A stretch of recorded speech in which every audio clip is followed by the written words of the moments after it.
Hey Ange, it's been a while since I've made a video for you.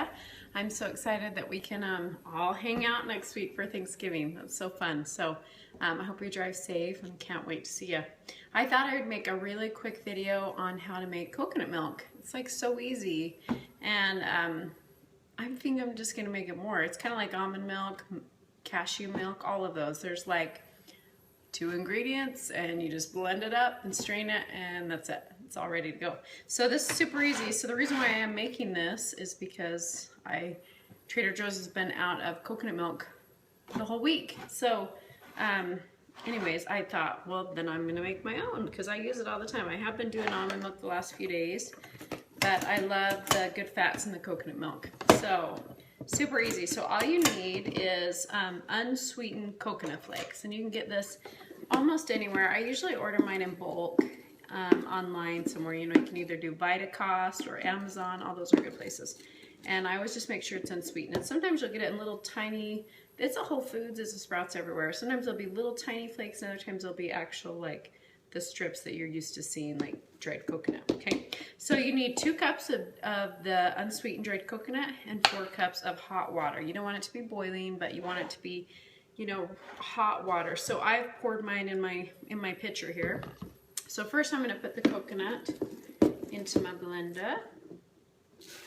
So we're gonna do 2 cups, and it's about 1.5 to 2 cups. I mean, it doesn't have to, kind of depends on the coconut flakes, how dense that you fill your cup.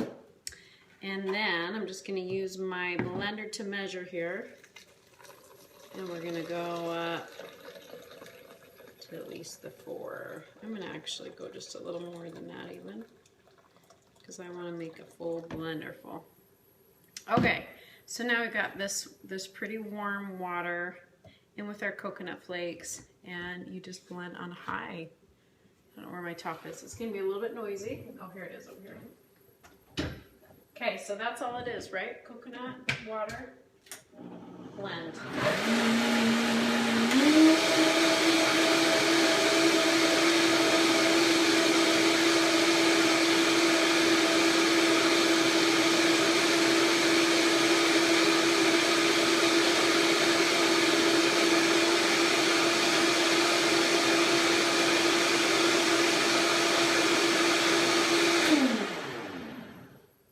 Okay, now I made this other day, and actually it was really good. I actually like the taste of it better than buying it from the can. It's not as convenient, but it's not like this is long or takes too much time. So then what you do is, just like you did your almond milk, you're gonna just get some kind of, this is actually not an official nut bag.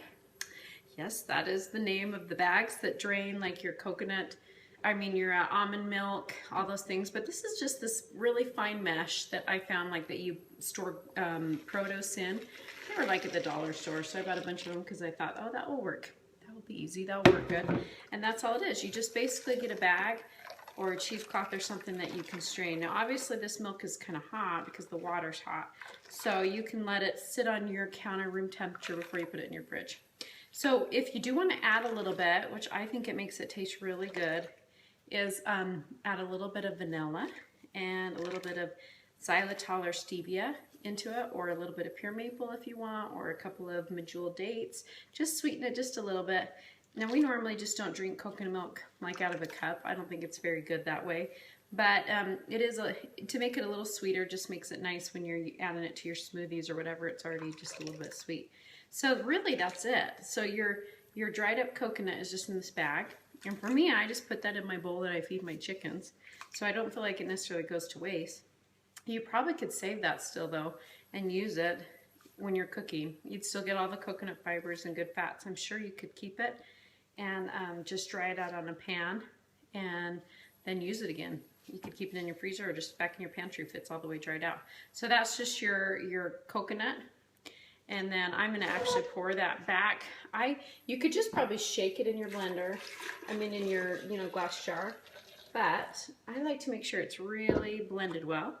So I'm going to put it back in here. You could even add a few ice cubes if you didn't want to wait, or if you needed the milk soon. And I'm just going to put a little bit of the vanilla cream stevia drops. So that was like dropper, just the end dropper full. So not a lot, just a little bit. You could even put a little bit of sea salt if you wanted to bring out that sweetness a little more.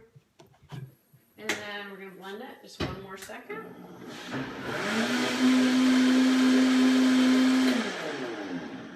Okay, that's it. So when you make these homemade milks, just know that when you put them in the fridge, that they do tend to separate. So like your coconut fat, or when you make almond milk, it'll kind of separate up. But all you have to do really is just shake it around in the jar before you pour it, and it'll just remix. It's not a big deal. But just so you know that it is normal that it will separate up. You have like water on the bottom, the fat on the top, and you just shake it up. So there you go. We just make coconut milk. And depending on the cost, you can buy dried coconut. That could be a lot cheaper for you. If you don't have a Trader Joe's, coconut milk in the can is like sometimes $2 a can. It's expensive, $2.50 even. So especially if you get a good organic kind, BPA free. So this might be a really easy option if you can find a good deal on dried coconut and not hard to make. So I thought also I would show you, sorry, it's like a close up, our chickens. Since I'm going to feed this to the see if I can get this to turn. Okay, I'll just have to turn it. So I'm going to show you, I'll show you a few things. I just can't tell where you're looking. So I'll show you a couple things that always we're doing. So this is just an old crock pot. I don't even know if you can see on there, but I just keep my bone broth in it. Can you see the bone broth in there? Every day. And then I like it. I just keep it on low, and then I can just scoop scoops out throughout the day. Another cool thing, I've got my diffuser going. So in the winter right now, as there's like colds and stuff, I'm doing, this is the Mayo brand, and it's Pro Shield, and it's like an On Guard if you know doTERRA, so just really good immune boosting. Just got a new cookbook, super excited about, called The Wellness Mama. And I'll show you my chickens now. They're awesome. So hopefully this doesn't make you sick. So this is our chicken bowl right here. It looks kind of crazy, but it's because I made bone broth, and so all the dehydrated bones, I'll just leave them. And because it's winter, come here boys, come here. These chickens love me. So because it's winter, I don't really care what they do to our yard. So instead of walk all the way out to their pen, I just put it over there. Say hi to Angie. You guys all saying hi? See my little friends here? So I just put their, I know it seems kind of gross here, but put their food down. I'll bring out their coconut flakes. Hi guys, how you doing? So we can think of these chickens as we eat Thanksgiving dinner, even though I know it's turkeys we're eating. No, they're so cute. I love them. They come out, run out to me every time I'm out here and bring them food and water. So anyways, I love you. Can't wait to see you soon. Take care.